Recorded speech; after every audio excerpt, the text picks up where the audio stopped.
အရဟံဆိုတာပါလေစိတ်ထဲမှာလောဘဒေါသမောဟလုံးဝကင်းကွာနေတဲ့သဘောလေးအပူမရှိလို့ငြိမ်အေးနေတယ်အရှုပ်တွေမရှိလို့ရှင်းနေတယ်ဆင်းရဲတာတွေမရှိလို့ချမ်းသာနေတယ်အဲ့ဒီအနေအထားလေးကိုအာရုံပြုနိုင်ဖို့လိုတယ်အဲ့ဒါကံကောင်းအောင်လုပ်နေတာအဲ့ဒါပရိစိတ်အရဟံကိလေသာအပူကင်း၍ငြိမ်အေးတော်မူသောမြတ်စွာဘုရားပရိတလုံးချ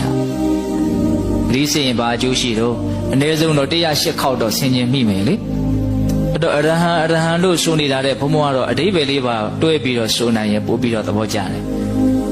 အရဟံကိလေသာအပူကင်း၍ငြိမ်းအေးတော်မူသောမြတ်စွာဘုရားတခါတည်းပါအောင်လုပ်နော်အဲ့ဒါဘာလုပ်တာတော့ကံကောင်းအောင်လုပ်တာကံစိတ်ဥဒုအာရအကြောင်းတရားတွေကိုကောင်းအောင်ပြင်နိုင်မှဘုံဘုံတို့ရကျင်တဲ့အကျိုးရလဒ်ကောင်းတွေထွက်မှာတရားကိုမျက်ချင်မပြတ်နဲ့ဟုတ်လားဟုတ်ကံကောင်းအောင်လုပ်ကံပြီးတော့ပါလားကံကောင်းအောင်နှစ်နည်းပြောမလို့ပြောနော်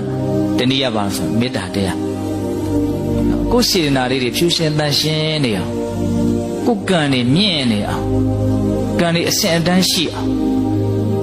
မေတ္တာထားရမယ်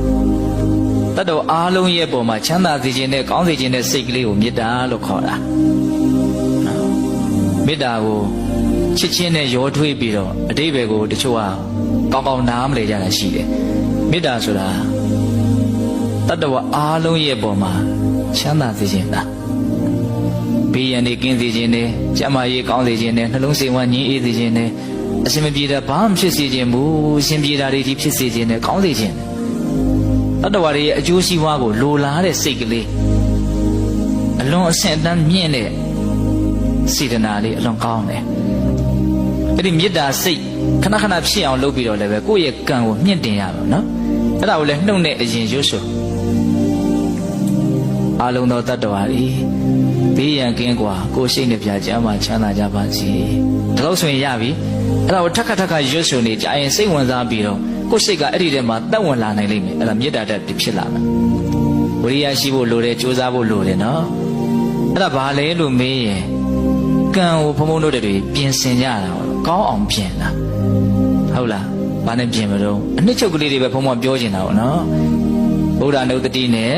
မေတ္တာမြတ်စွာဘုရားရဲ့ဂုဏ်အည်သွေးကိုစဉ်းစားဆင်ခြင်ခြင်းနဲ့တတ္တဝါတွေရဲ့ပုံမှာကောင်းစေခြင်းနဲ့စိတ်ထားခြင်းပေါ့ဟုတ်လားဒါဆိုရင်ကံကောင်းမယ်ပြောချင်တာတွေကအများကြီးရှင်းဆက်သွားမယ်နော်ကံပြီးရင်ဘုန်းဘုန်းတို့ဘာကိုပြင်ရမှာတော့စိတ်ကိုပြင်ရမယ်တဲ့စိတ်ကိုဘယ်လိုပြင်ရမှာတော့လူရင်းပြောရင်စိတ်ကိုချမ်းသာအောင်လုပ်ရမယ်စိတ်ကိုမတုန်လှုပ်အောင်လုပ်ရမယ်နော်စိတ်ကိုမဆင်းရဲစေရဘူးစိတ်ကိုမတုန်လှုပ်စေရဘူးစိတ်ကိုချမ်းသာစေရမယ်စိတ်ကိုတည်ငြိမ်စေရမယ်ဆိုအဲ့ဒီခံယူချက်ရှိရမယ်နှစ်ချက်ပြောတယ်နော်စိတ်ကိုမဆင်းရဲစေရ